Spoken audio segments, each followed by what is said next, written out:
Attention, parce que pendant que tout le monde était concentré sur Julián Álvarez, sur Rafinha, sans savoir s'il reste ou s'il part, le Barça a fait un mouvement sous le radar qui pourrait bien finir par être le coup du siècle. Un recrutement que presque personne n'a vu venir, qui arrive d'Amérique du Sud, qui a 18 ans et qui, selon les premières informations qui sortent, pourrait devenir le nouveau Lamine Yamal, mais en jouant sur l'aile gauche. Qui est ce jeune espoir et d'où sort-il pour qu'on le compare même au Neymar de Santos?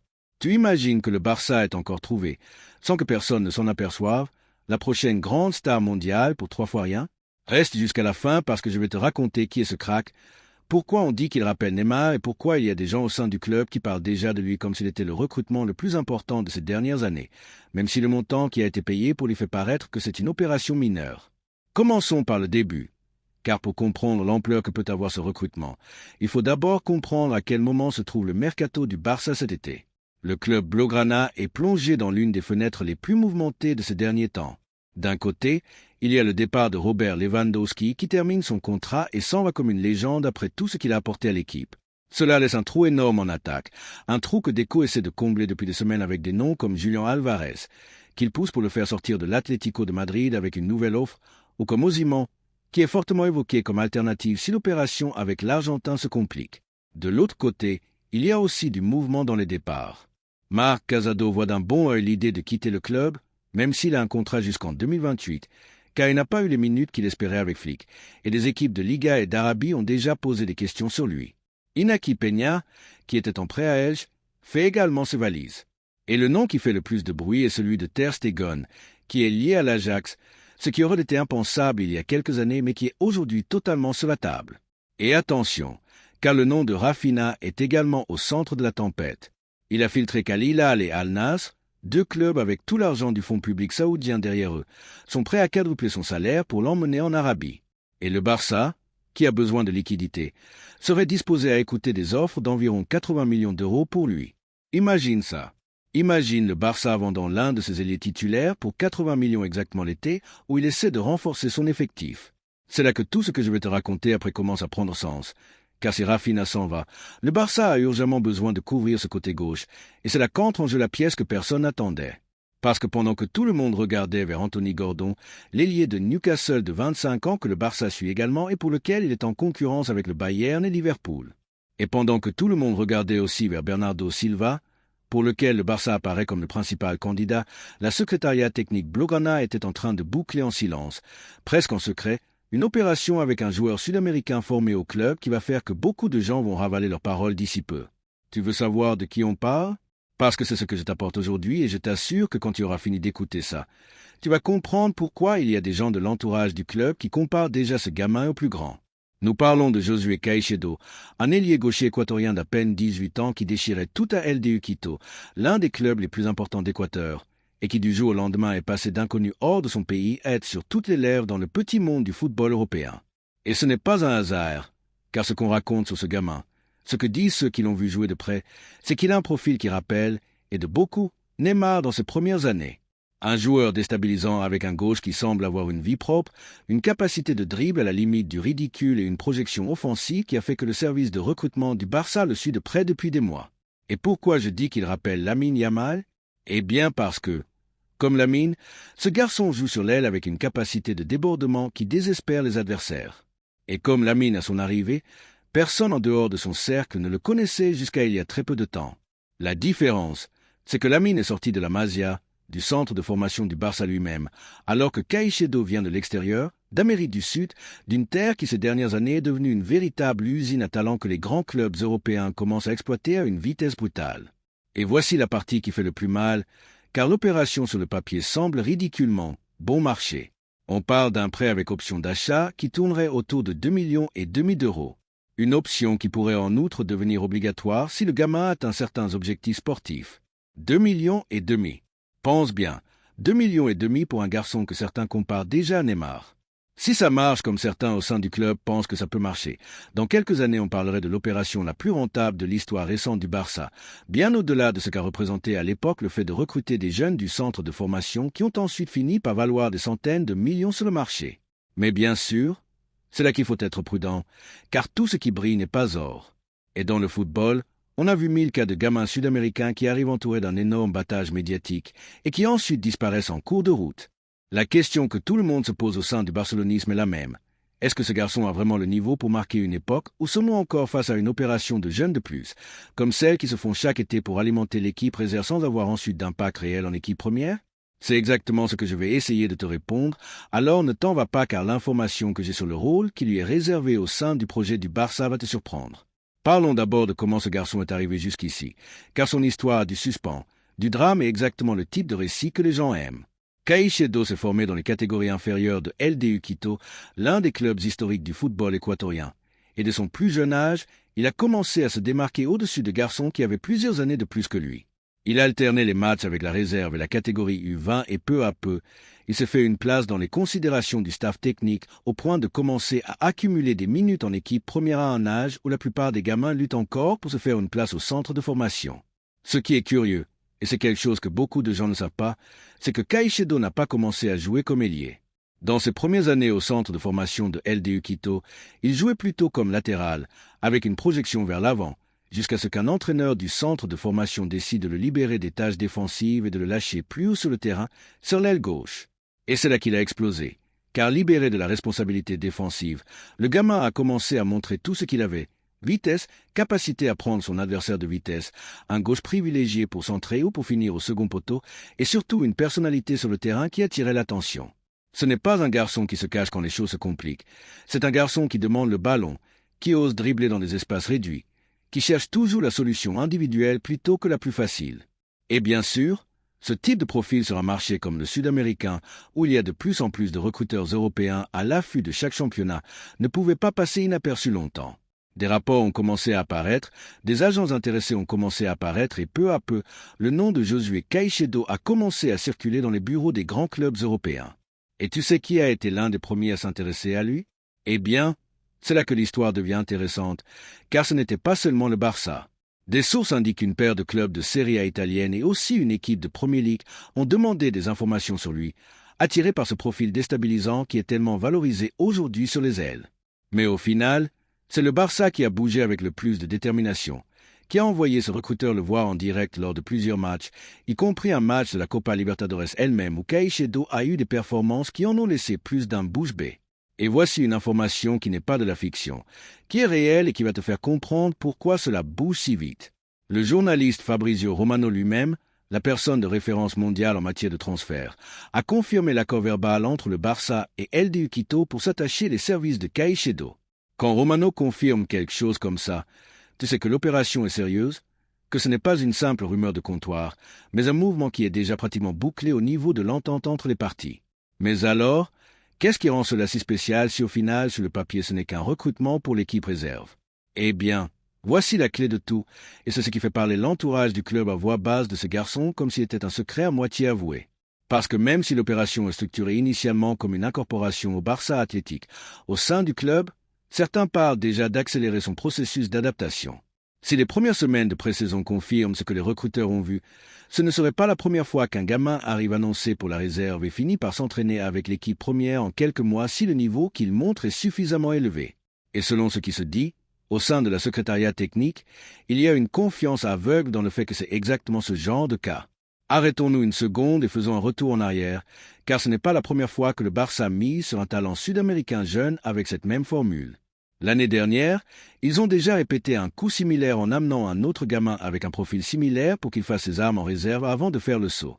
Et même si chaque cas est différent, ce qui est clair, c'est que la direction sportive du club, avec Deco à sa tête, a décidé de miser à fond sur cette stratégie. Aller chercher des perles jeunes en Amérique du Sud avant que leur prix ne s'envole, les signer pour des sommes ridicules comparées à ce qu'elles valent en Europe et laisser la réserve faire le travail de les polir. C'est un pari à long terme, mais quand ça marche spectaculairement bien, et les exemples abondent dans l'histoire récente du football mondial. Et c'est là qu'entre en jeu la comparaison que je t'ai promise au début, car ce que disent les premières informations sur le style de jeu de Caicedo, c'est qu'il n'est pas seulement un ailier rapide avec un bon dribble, mais qu'il a ce point d'audace, cette capacité à déstabiliser des matchs entiers à lui seul que Neymar avait à l'époque quand il est arrivé en Europe alors qu'il était encore adolescent. Ce mélange de talent pur avec un visage d'enfant qui fait que les adversaires ne savent jamais ce qu'il va faire au dribble suivant. Et si à cela on ajoute qu'il arrive à un âge similaire à celui qu'avait Lamine quand il a commencé à pointer le bout de son nez en équipe première, tu comprends pourquoi certains au sein du barcelonisme commencent déjà à fantasmer sur l'idée d'avoir dans un futur pas si lointain une aile droite avec Lamine et une aile gauche avec Caicedo, deux jeunes ailiers pas chers, formés en dehors du circuit habituel européen, en train de déstabiliser des matchs pour le Barça pendant la prochaine décennie. C'est un fantasme, oui, mais c'est un fantasme que le club n'écarte pas complètement. Et c'est ce qui fait que cette opération, même si elle semble mineure dans les chiffres, génère autant de bruit parmi les gens qui suivent de près les mouvements du centre de formation Blaugrana. Et qu'en est-il du reste du marché pendant que cela se prépare en silence? Parce que tu ne peux pas te contenter de cette seule pièce. Tu dois comprendre l'échiquier complet pour voir pourquoi ce recrutement pourrait finir par être si déterminant. Le Barça continue de bouger avec force sur plusieurs fronts à la fois. D'un côté, il y a la négociation pour Julián Alvarez, qui est devenu un véritable feuilleton de l'été. Deco prépare une nouvelle offre pour essayer de convaincre l'Atlético de Madrid de le laisser partir, sachant que la compétition pour l'Argentin est féroce, avec plusieurs clubs européens à l'affût de la moindre fissure dans la négociation. De l'autre côté, la porte d'Anthony Gordon, l'ailier de Newcastle, reste ouverte, même si la concurrence avec le Bayern et Liverpool complique beaucoup les choses, surtout parce que son prix est estimé à environ 90 millions d'euros, une somme qui oblige le Barça à faire des acrobaties comptables s'il veut vraiment entrer dans cette course. Et puis il y a Bernardo Silva, le milieu de terrain portugais pour lequel le Barça semble désigné comme le principal candidat pour s'attacher ses services. Une opération qui, si elle se conclut, apporterait encore plus de qualité et d'expérience à un milieu de terrain qui compte déjà des pièces de très haut niveau. Il y a aussi des noms plus discrets qui circulent, comme celui du jeune défenseur italien de 21 ans que le Barça suit de près en concurrence avec l'Inter Milan, ou celui du milieu de terrain de Trabzonspor, à peine 20 ans, lié ces dernières semaines à un possible mouvement vers le Camp Nou. Au milieu de tout ce bruit, de toutes ces opérations à des centaines de millions, de tous ces noms qui remplissent les couvertures et génèrent des débats dans chaque émission sportive, apparaît cette petite pièce à 2,5 millions d'euros qui, selon beaucoup, pourrait finir par être la plus rentable de toutes. Et c'est ce qui rend cette histoire si intéressante, car pendant que tout le monde discute de Julián Alvarez ou de Gordon, le Barça est peut-être en train de recruter en silence la prochaine grande star mondiale, sans que presque personne ne le sache. Maintenant, il faut garder les pieds sur terre, car tout n'est pas un chemin de rose et au sein du club lui-même, il y a des voix qui appellent à la prudence. Le football est rempli de cas de gamins sud-américains qui sont arrivés entourés de comparaisons impossibles, avec les étiquettes de nouveau Neymar ou nouveau Messi, et qui ensuite n'ont pas réussi à s'adapter au rythme et à l'exigence du football européen. Le changement de continent, le changement de culture, la pression de porter un maillot comme celui du Barça à des âges aussi précoces sont des facteurs qui ont coulé plus d'un talent prometteur. C'est pourquoi, au sein de la secrétariat technique, même s'il y a de l'enthousiasme, il y a aussi de la prudence. Et le plan initial passe par lui laisser une période d'adaptation en réserve, sans précipitation, sans la pression médiatique de l'équipe première, pour qu'il puisse faire ses armes petit à petit. Mais, et si je te disais qu'il y a déjà des indices que cette période d'adaptation pourrait être beaucoup plus courte qu'il n'y paraît sur le papier? Parce que voici la véritable raison pour laquelle ce recrutement génère autant d'attentes dans les cercles les plus proches du club. Il se dit que Flick lui-même, lorsqu'il a reçu le premier rapport sur le gamin, a personnellement demandé qu'un suivi spécial lui soit fait pendant la pré-saison, ce qui n'est pas habituel quand il s'agit d'un recrutement pensé au départ uniquement pour la réserve. Cela, dans le langage des bureaux, signifie généralement une chose, que quelqu'un voit en ce garçon beaucoup plus de potentiel que le montant de l'opération ne le laisse entrevoir. Et c'est que les chiffres dans ce business trompent souvent. Il y a des joueurs qui coûtent 100 millions et qui ne donnent rien, et il y a des joueurs qui coûtent 2 millions et qui deviennent les meilleurs du monde. L'histoire du football est remplie d'exemples dans les deux sens, et ce qui rend cette opération si excitante, c'est justement cette incertitude, cette sensation d'être face à quelque chose qui pourrait finir par être un coup de génie de la direction sportive, dans le pire des cas, un pari de plus qui reste en cours de route comme tant d'autres. Ce qui semble clair, selon ce qui filtre, c'est que le Barça voit en Caicedo un profil différent de l'habituel, quelqu'un avec une projection qui va bien au-delà du simple fait d'être un remplaçant pour la réserve. Et cela, dans un été où le club dépense des sommes énormes pour des noms comme Julián Alvarez ou Anthony Gordon, fait que cette petite opération à 2,5 millions devient paradoxalement l'une des plus commentées dans la sphère la plus proche du barcelonisme informé. Celui qui sait que les grands joyaux n'arrivent souvent pas avec une étiquette de 100 millions d'euros collée sur le front, mais avec la discrète étiquette de prêt pour la réserve, comme ce fut le cas à l'époque pour d'autres noms qui ont ensuite écrit des pages entières de l'histoire du club. Tu as donc tout le film complet. Tu as le Barça qui bouge sur 1000 fronts à la fois, vendant des pièces importantes comme Rafinha si l'offre correcte arrive d'Arabie, luttant pour des noms comme Julian Alvarez ou Bernardo Silva, rivalisant avec des géants européens pour des joueurs comme Anthony Gordon, et en même temps, en silence, bouclons une opération de jeûne avec un garçon équatorien de 18 ans que certains comparent déjà à Neymar et à Lamine Yamal lui-même. Une opération qui coûte ce que coûte un recrutement mineur de n'importe quelle équipe de milieu de tableau, mais qui, selon les premières impressions au sein du club, pourrait finir par valoir beaucoup plus que cela, tant sur le plan sportif qu'économique. Le temps dira si Josué Caicedo devient vraiment cette surprise du marché que certains annoncent déjà. Ou s'il reste comme un de ces noms qui génèrent de l'espoir en été et ensuite se dilue entre blessures, adaptation compliquée et manque d'opportunités point, mais ce qui est clair, c'est que pour l'instant, le Barça a encore une fois démontré qu'il se regardait là où les autres ne regardent pas, et que pendant que tout le monde discute des recrutements à 100 millions, le club est peut-être en train de se mettre dans la poche la prochaine grande star mondiale pour le prix d'un joueur de complément. Mais avant que tu ne partes, attends, car il y a encore quelque chose que tu dois savoir, parce que cela change un peu la perspective de toute l'histoire. Il se trouve que l'intérêt du Barça pour le marché équatorien n'est pas un fait isolé ni un hasard.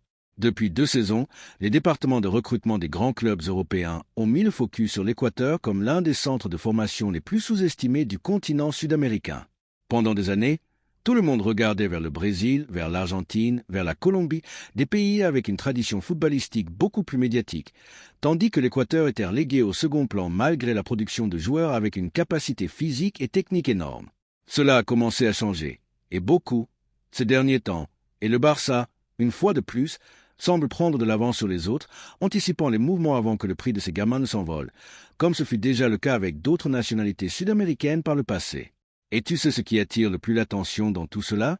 Eh bien, ce n'est pas la première fois qu'un nom équatorien génère ce type d'attente en Europe. Ces dernières années, nous avons vu plusieurs footballeurs de ce pays s'imposer dans des ligues de haut niveau, jouant même des rôles de premier plan dans des compétitions européennes et en sélection nationale, ce qui a fait que les recruteurs regardent avec beaucoup plus d'attention chaque nom qui sort des centres de formation équatoriennes. Et dans ce contexte, le nom de Caicedo résonnait déjà avec force dans les rapports internes qui circulent entre les grands clubs, même si jusqu'à présent personne n'avait osé franchir le pas de boucler l'opération avec la fermeté avec laquelle le Barça l'a fait. Et voici une autre information que tu ne peux pas ignorer. Le prêt de Caicedo ne profite pas seulement au Barça, il représente aussi un jalon énorme pour LDU Quito, le club qu'il a formé depuis son plus jeune âge. Pour une entité comme celle-ci, voir l'un de ces jeunes formés au club faire le saut vers un géant comme le Barça est une validation énorme de tout le travail de formation qu'il mène depuis des années. Et en plus, cela représente un apport économique important dans un championnat où ce type de chiffres, même s'il semble petit selon les standards européens, représente une injection de capital très significative. Ce n'est donc pas seulement une bonne nouvelle pour le barcelonisme, c'est aussi une nouvelle qui va marquer un avant et un après dans la façon dont on regarde depuis l'Europe le football formateur équatorien. Et il est très probable que derrière ce recrutement viennent d'autres noms dans les prochains mercatos, car quand un grand club ouvre une porte dans un pays, cette porte reste généralement ouverte pendant des années. Maintenant, concentrons-nous à nouveau sur ce qui intéresse vraiment le barceloniste de base, c'est-à-dire comprendre ce qui va se passer avec ces garçons dans les prochains mois, car c'est là que les choses deviennent encore plus intéressantes. Selon les premières informations qui arrivent de l'intérieur du club, le plan initial est que Caicedo voyage à Barcelone dans les prochaines semaines pour commencer à s'intégrer petit à petit avec la discipline du Barça athlétique, faire connaissance avec ses nouveaux coéquipiers, s'adapter au rythme des entraînements, à la langue, à la culture, à un pays complètement différent du sien. C'est un processus qui n'est facile pour aucun gamin de 18 ans, quel que soit son talent. Et c'est justement dans ce processus qu'on va voir s'il a vraiment la tête préparée pour assumer un défi de cette ampleur. Et c'est là qu'entre un autre facteur que beaucoup de gens ne prennent pas en compte quand ils parlent de ce type de recrutement, la partie humaine. Parce que ce n'est pas seulement une question de talent footballistique, c'est une question de caractère, de force mentale, de capacité à supporter la pression de porter un écusson comme celui du Barça, même si ce n'est pour l'instant que celui de l'équipe réserve. Il y a des gamins avec un talent démesuré qui s'effondrent quand ils arrivent dans un environnement aussi exigeant que celui d'un club de la dimension du Barça. Et il y en a d'autres, en revanche, qui grandissent avec cette pression et la transforment en leur meilleure arme. Ce qu'on raconte sur Caicedo, selon les rares références qui sont arrivées d'Équateur, c'est que c'est un garçon avec une maturité au-dessus de son âge, élevé dans un environnement humble qui lui a appris à valoriser chaque opportunité. Et cela, dans un sport où tant de talents se perdent en cours de route à cause d'un manque de tête, pourrait être justement la différence dont il a besoin pour vraiment réussir en Europe. Et qu'en est-il de la comparaison avec Lamine Yamal qui circule tant? Parce qu'il faut comprendre que ce n'est pas une comparaison gratuite ni inventée par un supporter exagéré sur les réseaux sociaux.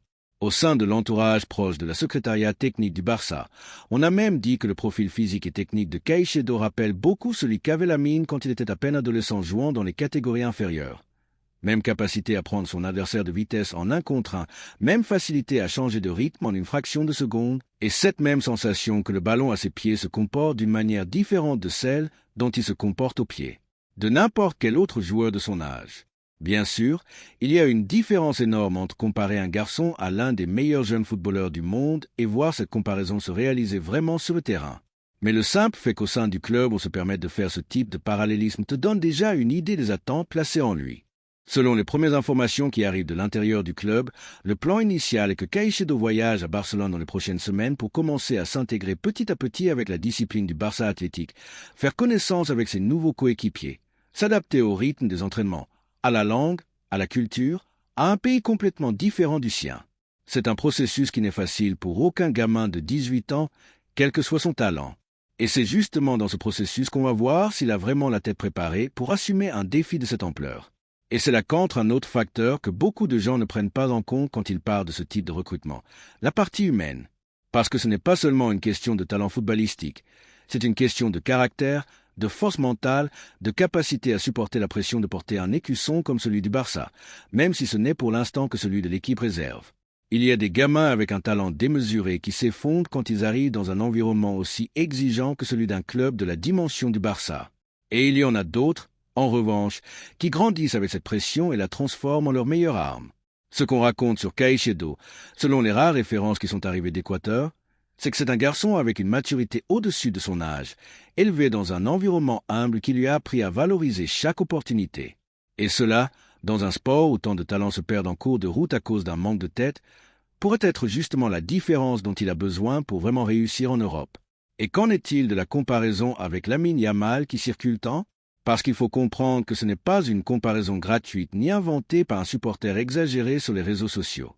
Au sein de l'entourage proche de la secrétariat technique du Barça, on a même dit que le profil physique et technique de Caicedo rappelle beaucoup celui qu'avait Lamine quand il était à peine adolescent jouant dans les catégories inférieures. Même capacité à prendre son adversaire de vitesse en 1 contre 1, même facilité à changer de rythme en une fraction de seconde, et cette même sensation que le ballon à ses pieds se comporte d'une manière différente de celle dont il se comporte aux pieds de n'importe quel autre joueur de son âge. Bien sûr, il y a une différence énorme entre comparer un garçon à l'un des meilleurs jeunes footballeurs du monde et voir cette comparaison se réaliser vraiment sur le terrain. Mais le simple fait qu'au sein du club on se permette de faire ce type de parallélisme te donne déjà une idée des attentes placées en lui. Et pas seulement cela. Il y a aussi, au sein du corps de recruteurs, certains qui sont allés jusqu'à dire que sa façon de dribbler, ses capacités à plier le corps et à changer de direction brusquement, laissant les défenseurs complètement désorientés, rappelle beaucoup le style qu'avait Neymar dans ses premières années au Brésil avant de faire le saut en Europe. Ce mélange d'audace, de fantaisie, d'action qui semble impossible jusqu'à ce que tu les vois exécuter avec une naturelle stupéfiante, c'est exactement ce qui fait qu'un ailier passe de bon à spécial. Et c'est exactement ce que certains disent avoir vu dans les matchs que Caicedo a disputés avec El Quito en Copa Libertadores. Mais comme je te le disais avant, il faut garder les pieds sur terre car les comparaisons avec les plus grands sont toujours une arme à double tranchant. D'un côté, elles génèrent de l'attente, génèrent de l'espoir, génèrent que des milliers de supporters commencent à suivre de près un garçon qui, il y a quelques semaines à peine, était un parfait inconnu hors d'Équateur. Mais de l'autre côté, ces mêmes comparaisons peuvent devenir un fardeau si le gamin n'arrive pas à répondre aux attentes qui ont été créées autour de lui. Le football a vu trop de cas de joueurs étiquetés comme le nouveau Messi ou le nouveau Neymar qui ont fini par disparaître de la carte à peine 2 saisons plus tard, incapables de supporter le poids d'une comparaison qui, sincèrement, est injuste pour n'importe quel garçon de 18 ans qui doit encore tout prouver.